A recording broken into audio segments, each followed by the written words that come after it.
Tiga. Hi everyone. Today I have an honor to speak with Miss Fenta, an English teacher from St. Ignatius High School, Singkawang. This is especially exciting for me because I'm actually an alumnus of this school. It feels great to be back, well, at least virtually. Miss Fenta, thank you so much for joining me today. It's really an honor to have this conversation with you. Before we dive into our main topic, I'd love to know more about you. Could you introduce yourself? What is your name?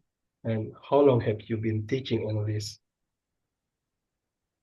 Okay, hello there. I'm Triad Fenta Panade, but my beloved students usually call me Miss Fenta.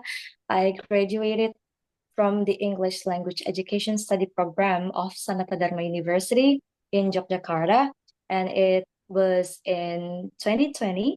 Yep, in the COVID-19 era. I live in the east of Singkawang City, which is Nyarumkop, and I've been working at St. Ignatius High School since 2021. So this is my fourth years of teaching English and vocal there, and here I am. I'm glad that I'll be having a great discussion with you. It's nice to see you again, Yubel. Thank you. That's wonderful.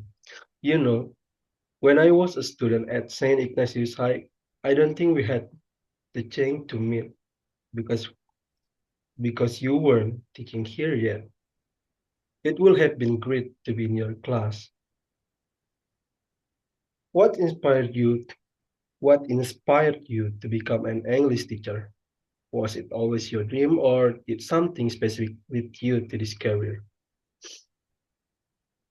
Okay, so it's actually a very long story, but I'm trying to make it shorter. I was born in a family of teachers. My father is an English teacher, while my mother is a Catholic um, religion teacher. And before choosing a study program at university, they directed me to become a teacher too. However, initially, becoming a teacher was not my dream. Was not, yeah. But I'm sure that God's will and my parents' guidance are the reasons why I take this path now. So let me tell you a little about the search for identity that I experienced before I teach at St. Ignatius High School. So since childhood, I have loved teaching. I like explaining and giving examples to anyone who asks, and there is satisfaction in me when I see other people if my help is useful to them. But not teaching English. Yeah, I love teaching, but not teaching English before. I like teaching arts, like dancing, singing, Yeah. something like that. Like in elementary school, I was also teaching my classmates and peers in preparation for modern dances. In middle school, I was also trusted to help the teachers to teach my friends in dancing and singing. And in high school, I was also part of the core team in the choir whose job was to teach alto voices to read notes. I like being useful to others actually. And I'm proud of myself if I seeing people I help succeed if I remember that I took part of their process. Initially, I wanted to be a dance teacher, but after much debate and reaching agreement with my parents, I entered the English Language Education Study Program at Sanata Dharma Yogyakarta. Um, but Mhm. um, why I choose the Faculty of Education? Why didn't I choose another majors of learning? Uh, why not just choose literature as my major? So according to my parents, because they are teachers, right? At the time of finding work as a teachers was more certain, will be easier than finding work as a writer. So the last option, if I can't get a job, so it's just become a teacher, something like that. And why English? Why I wasn't choosing another subject? Because according to them, my parents, English is an international language needed in various sectors. So even if I don't work in education, they think I can work in the literary or tourism sectors or others. Like I could be a translators or maybe a tour guides for tourists or something. At that time, I was not very good at English. But thanks to my dad, indirectly from a young age, he made me familiar with the language before. As a student of the Faculty of Education, the side job that I took before was not teaching English. Instead, I was in the field of singing, dance, beauty, handicrafts. Like my diploma was almost unused, and my parents were worried about it until finally the COVID-19, the pandemic, and I had no other choices but to go home. So I came back home. Of course, it was difficult for me to willingly leave my job, my channels, and my friends in Jogja at that time. And my parents also needed to convince me for 6 months until I wanted to apply for a job at St. Ignatius High School. Um, so the ones who directed me to become the teacher, I think, is God through the intercessions of my parents. God knows my needs and wants, and my parents' choices are never wrong. So here I am, becomes Miss Fenta. So that's a very long journey, actually. Well, that's very interesting, and I'm sure your students are lucky to have you. Speaking of St. Ignatius High School, I love to hear how I love to hear how things are now. You know, when I was there, we had English class as an extracurricular activity. Could you tell us about those activities? Have there been any new approaches or extracurricular activities that help students improve their English skills? Okay, actually, all school programs are the same if they follow the curriculum. And the good thing about St. Ignatius Senior High School is it's always catching up and trying to implement the curriculum well to the students. I don't know what it was like in your era, but in mine, when I entered the Merdeka curriculum, which has become the national curriculum now, teachers and students have freedom in teaching and learning activities. Apart from English, there are also advanced English lessons. So there are two kinds of English subject. The first one is English, regular English, and the second one is advanced English. So English, but in the next level, something like that. And teacher also provides students with facilities to develop all skills such as reading, writing, listening, and speaking. During the final project, students are also given the options to freely determine the form of presentation of their final assignment. Like those who like speaking can make overall presentations, and those who like writing can present through other media such as making poster, write any poems or short stories, um, making comics, etc. And we always open assignment consultation sections inside and outside the classroom for students during the assignment period. And the teachers also adjust learning methods to the ability level of students in the class. In the teaching modules or guidelines we created, we also prepare games related to the teaching materials. We will provide these games according to class condition. For example, when learning is not conducive for students and it's not possible to study as usual, we will provide games to make students more motivated and have that energy to learn about the subjects and the materials. For the extracurricular, St. Ignatius High School facilitates students who are interested in developing their English skills with the English Debate Club achievement development. So there, students are trained to be able to speak, communicate, and think critically in English. Now let's talk about the challenges students face in learning English. Many Indonesian students, including myself, when I was in high school, struggled with pronunciation, grammar, and confidence in speaking.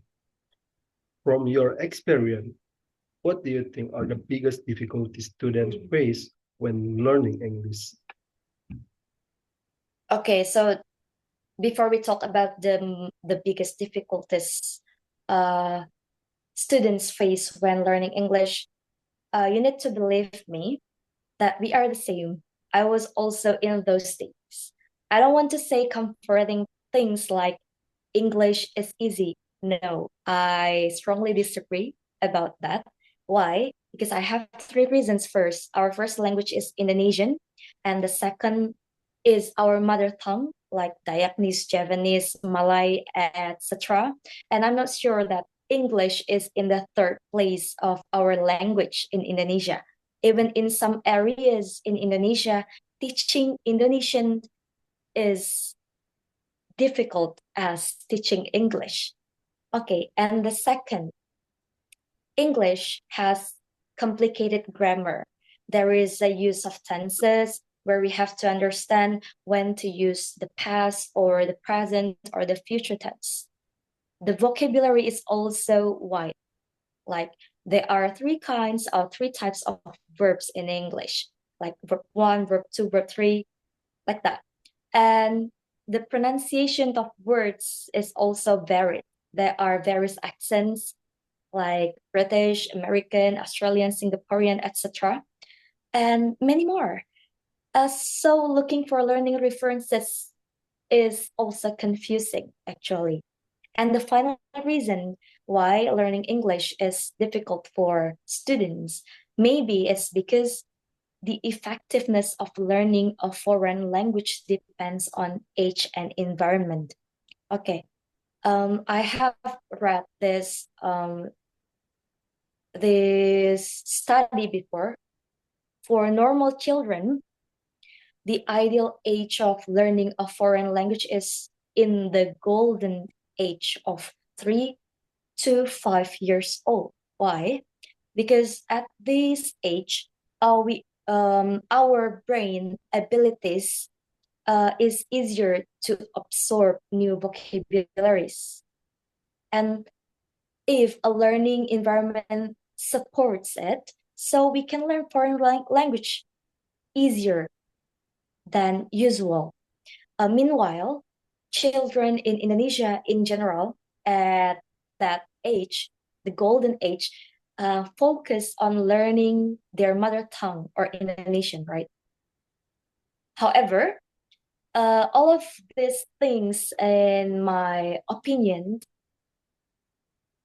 the biggest difficulty faced by students in learning a foreign language, especially English, is the problem of motivation from an early age. Like, not only the external problem, but also the internal from the students. When I was at school, there were no teachers who explained in a relevant way why it was important to be able to speak English, as if all learning was just a formality. Moreover, most parents in Indonesia in the past rarely motivated their children to learn foreign languages. In the end, students want to study because there is a sentence, if you're not study well, so you won't go to the next class. Even though we study at school, I think the main goal of learning English is more than just to go to the next class or next level. So those things make learning English as difficult for a student. That makes a lot of sense. I agree with you about mother language and so important Indonesian language to us, even Indonesian people. Do you think these challenges have changed over the years? For example, is learning English today easier or harder compared to 10 or 20 years ago?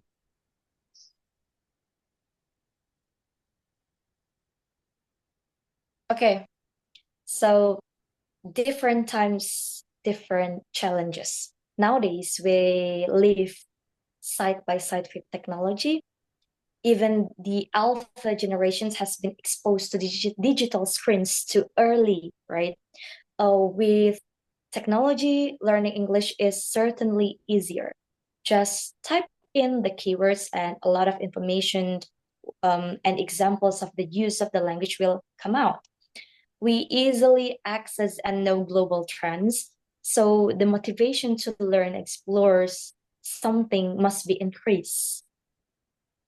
If we are given A to F facilities at schools and on the internet, we can even learn more from A to Z.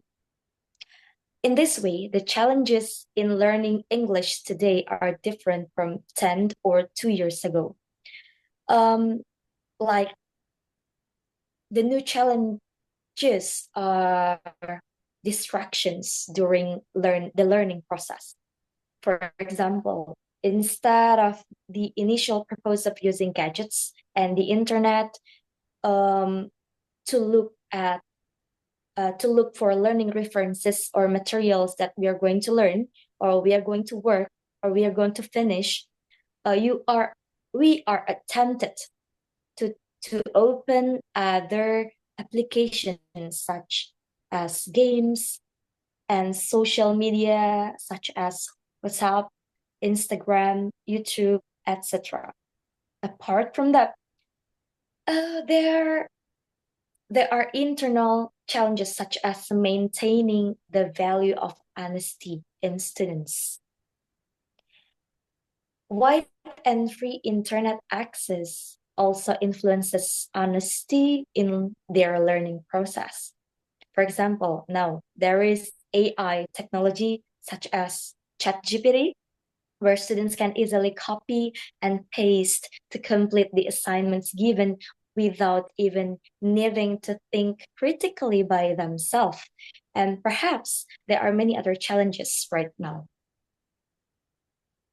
Well, you know, Miss Fenta,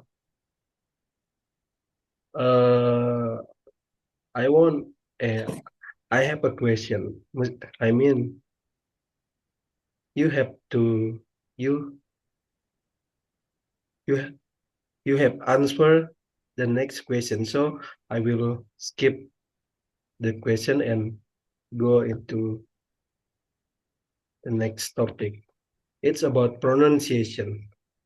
Let's talk about it. Oh, Yes. okay. So you don't want to talk about the teaching methods? About teaching method. Yeah. Oh, yeah. What? Speaking of change, teaching methods are also evolving. Some teachers stick to traditional method, while others integrate modern, more interactive approaches. What method do you find most effective for helping students master English?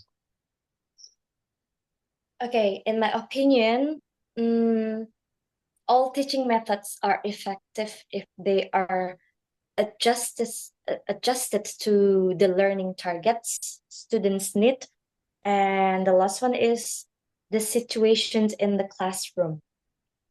For example, when the teachers use traditional teaching methods, such as the grammar translation method or GTM approach, it's suitable for students to improve their passive English skills, such as writing skills, and increase their vocabularies through the translating words activity.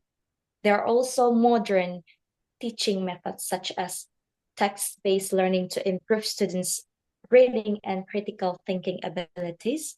There are also educational game teaching methods to increase students' concentration and interests in learning, and many more. So there are various learning methods with effective interactive approaches for teachers to use. There is no single most effective teaching method. Once again, it all depends on the learning targets, students' need, and the situations in the classroom. And do you personally use any digital tools in your teaching? Oh yeah, digital tools, yeah. Yes. As I said before, technology must play a massive role in improving students' English skills in college. I have also used many tools to help my learning process. Before I was ready to teach in class, I did a lot of preparation, such as using the thesaurus to look for synonyms and antonyms of words, Grammarly to check word choice and sentence structure, Oxford online dictionary to check the meaning, spelling, pronunciation, and examples of how certain words are used, Canva to design more interesting teaching materials, Prezi to make more interesting presentations, and many more. It's true that you are never too old to learn technology. That's great to hear. And now let's talk about pronunciation, which is the one of the tricky parts of learning English. Some sound like different between shape and sheep or were and where. Can be confusing for Indonesian learners. Okay. Back when I was in school, I remember struggling with certain English sound that don't exist in Bahasa Indonesia. Do you have any thought? Do you have any practical tips for students who want to improve their pronunciation? Okay. Actually, your question about pronunciation sounds simple, but it's not.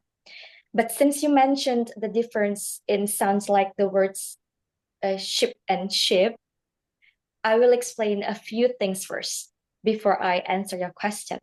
So, the function of having good pronunciation is to prevent miscommunication, right? Grammar and vocabulary also play a role in supporting your pronunciation. Some terms have spatial meanings in learning English pronunciation. There are homonyms, words with the same spelling and pronunciation but different meanings, homographs, words with the same spelling but different pronunciation and meaning, and homophones, a word that has the same pronunciations but a different spelling and meaning. For example, the word male, which means a man, has the same pronunciation as the word mail, which means letter or message. Example sentence: the mail officer sent me a mail. Likewise, with the words ship and ship earlier, like what you said before.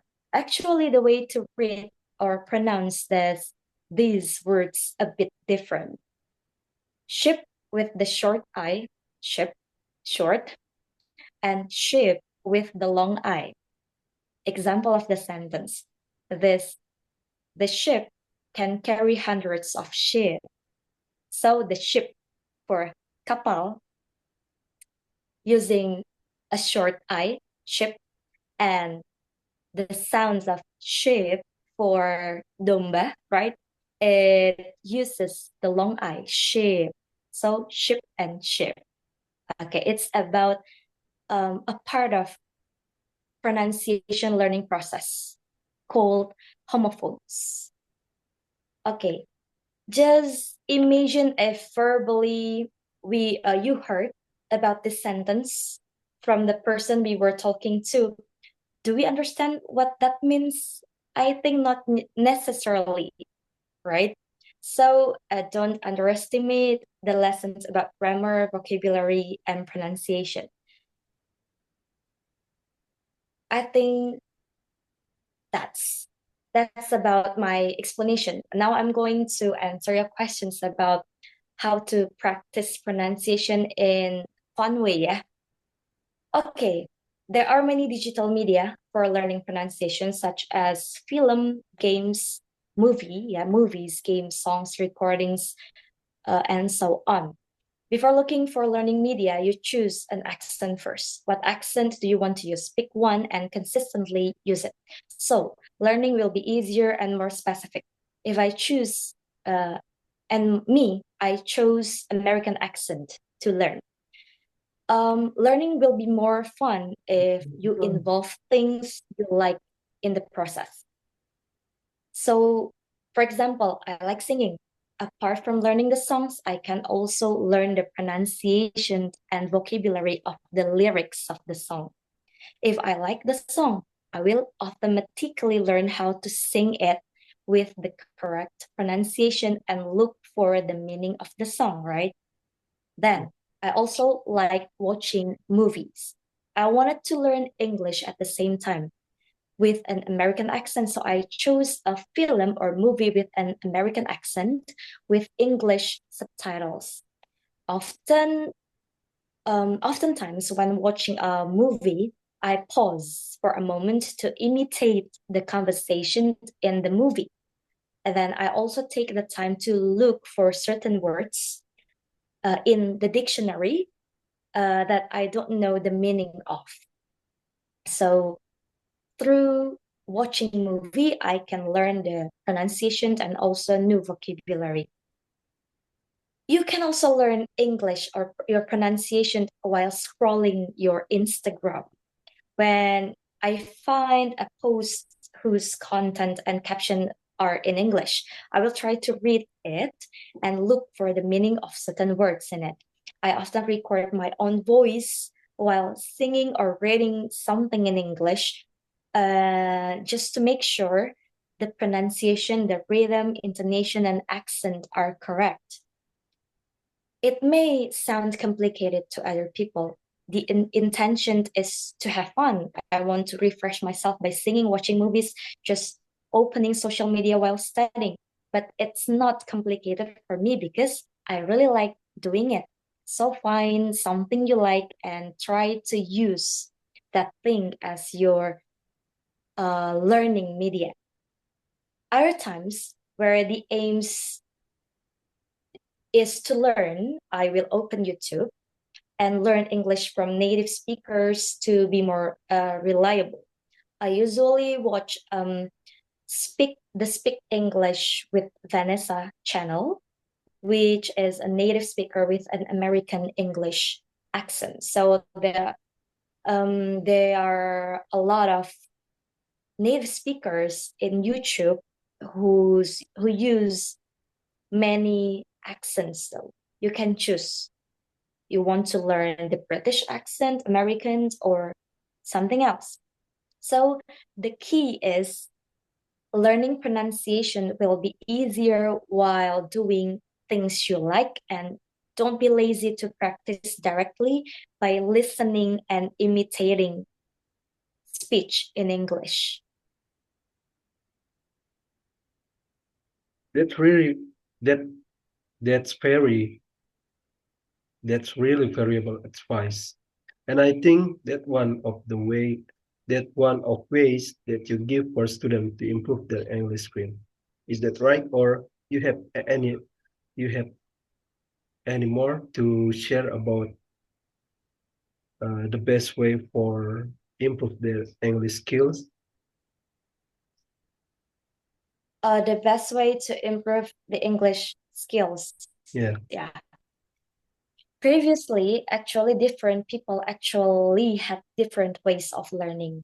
So your way in learning must be different from mine, right? Therefore, in the classroom, teachers will use various types of media in the hope of helping all students. Apart from learning by doing what you like, you must first know the type of way you study. So find something you like hobby, which can also support your learning process, like what I said before. For example, when I play a game, the game has writing and sounds in English so that I can get used to certain terms in that game. But how come I still cannot speak English? Meanwhile, my friend is good at speaking English by by just playing a game.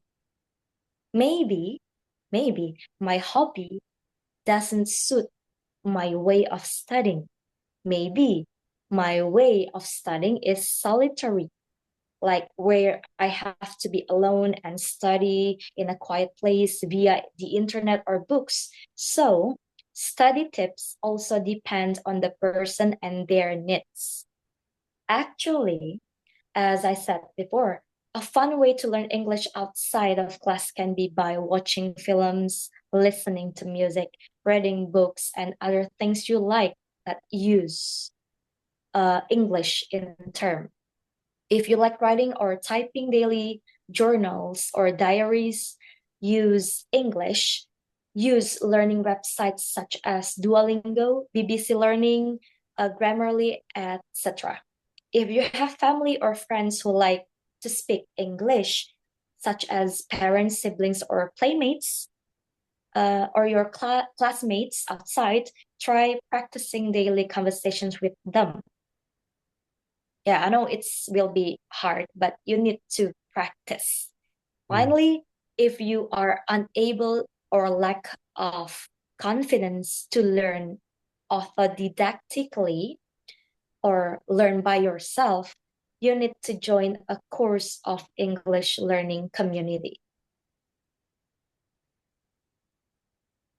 Okay, let's move to the next topic about the bigger picture. What do you think about the future of foreign language education in Indonesia? Should more school implement bilingual programs?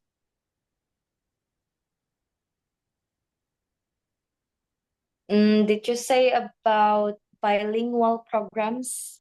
Bilingual Yeah, programs, yes. okay. Bilingual programs. Yeah, okay, this conversation is getting more exciting because there's so much to explain. As far as I know, apart from English, the foreign languages used as global languages are Mandarin, Arabic, French, and Spanish, if I'm not mistaken.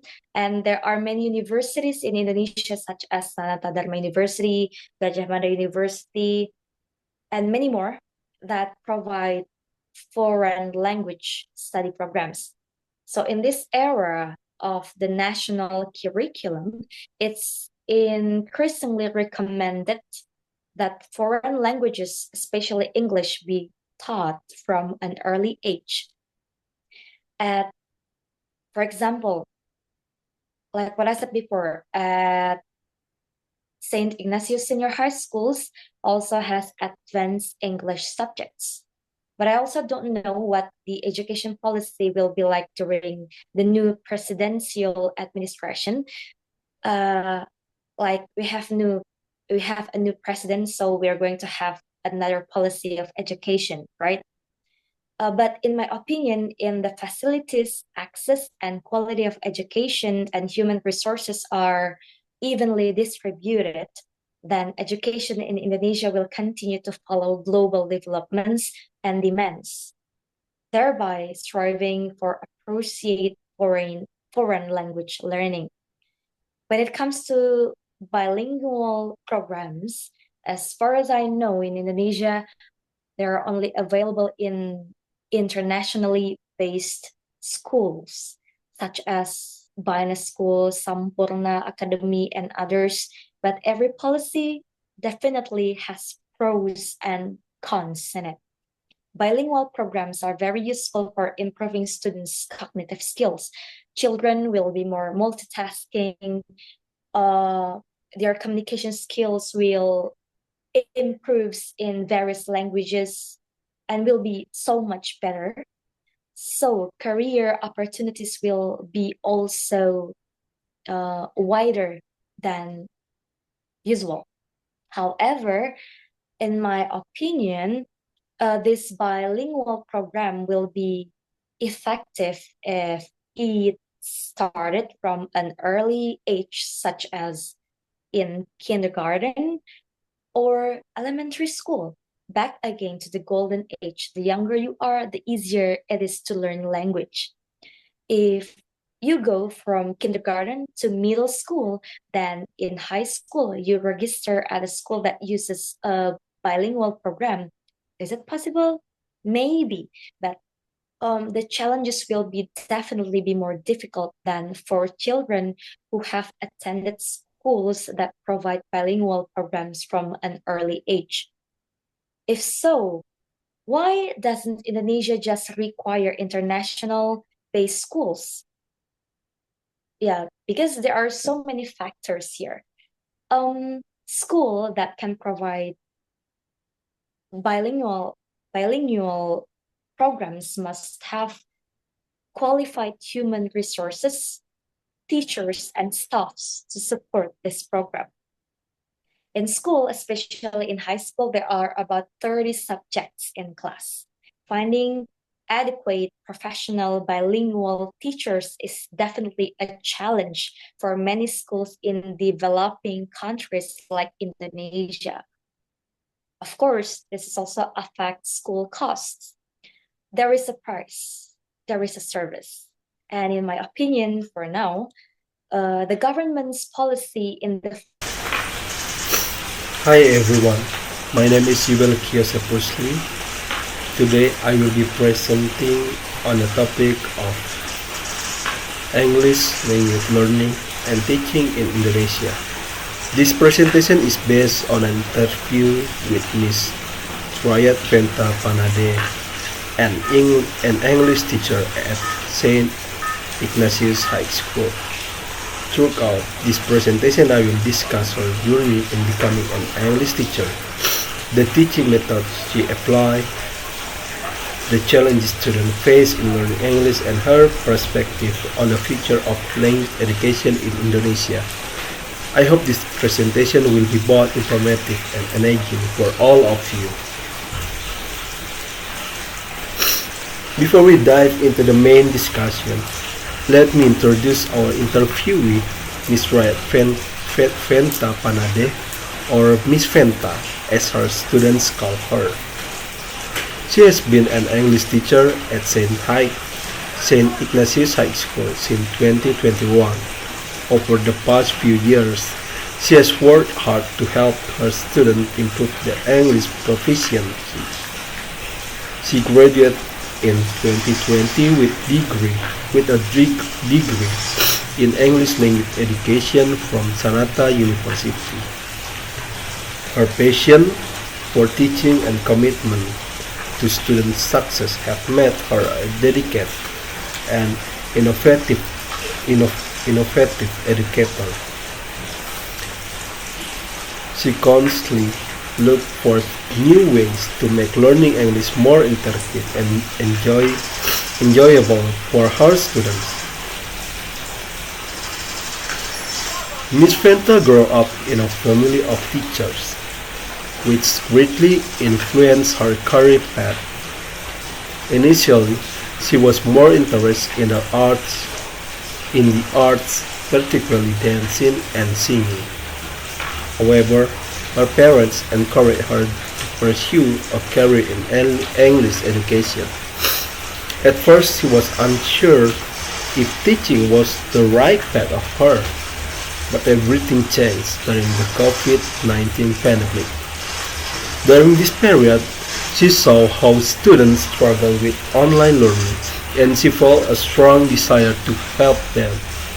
That was when she realized her true passion for teaching. Since then, she has fully dedicated herself to educating and inspire her students learning English. Current teaching approaches. Miss Fenta follows the Merdeka curriculum, a new educational approach in Indonesia that emphasizes independent and student-centered learning. At St. Ignatius High School, English is taught at two different levels. The first is regular English, which is designed for general students to develop basic proficiency in the language. The second is advanced English, which is aimed at students who want to develop a deeper understanding of English. To make learning more engaging, she used various teaching strategies. These include role-playing activities, group discussion, and multimedia presentation. Additionally, she led the English Debate Club, which helps students improve their speaking skill, confidence, and critical thinking ability.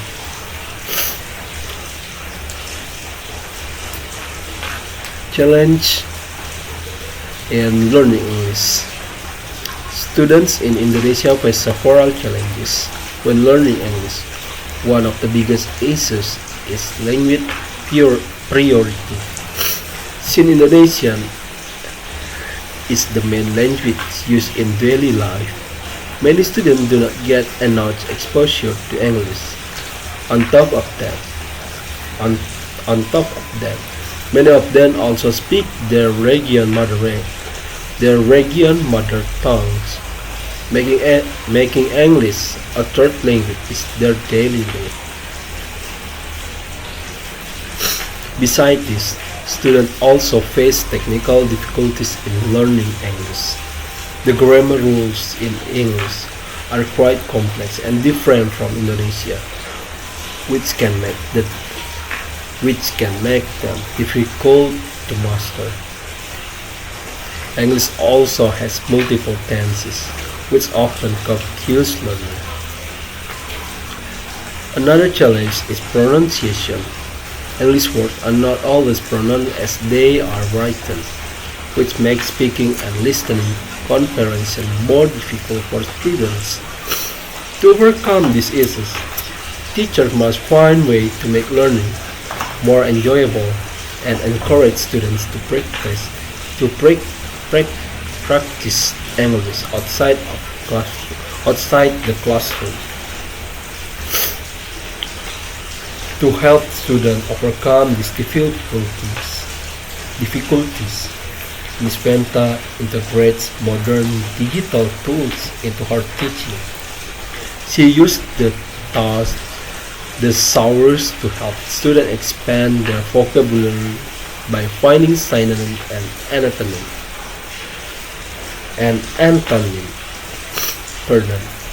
She also introduced Grammarly to her students, which helped them to check for grammar errors and improve their writing skills. For definition and pronunciation, she recommends the Oxford Online Dictionary as a reliable source. She also used Canva to create visually appealing teaching materials that capture student attention. In addition, she utilizes Prezi to make her presentation more dynamic and engaging. These digital tools make the learning process more interactive and effective, helping students become more confident in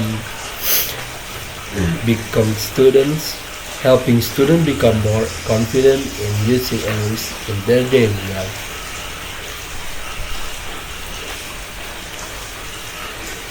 Future of language education. Looking ahead, Ms. Fenta believes that there are several ways to improve English education in Indonesia.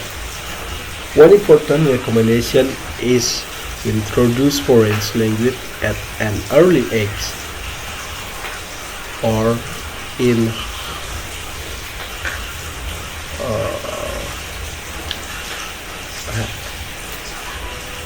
she say golden age. When students are exposed to English from a young age, they can develop their English. They can develop their language skill more naturally. Another important step is implementing bilingual program, where English is used in teaching other subjects, such as math and science. She also emphasized the importance of teaching training. Well-trained teachers can create more effective learning environments and ensure that students receive high-quality education.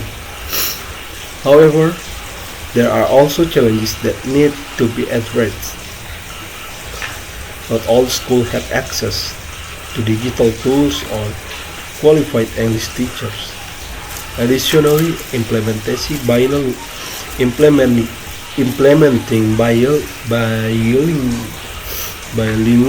programs and teacher training require a significant financial investment.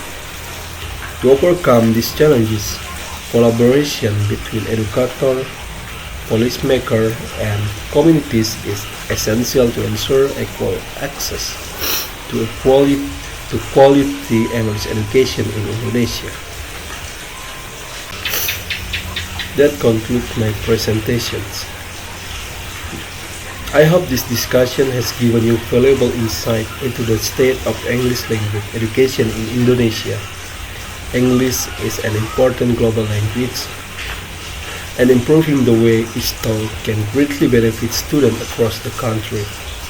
Thank you for your time and attention. If you have any question, I would be happy to answer them.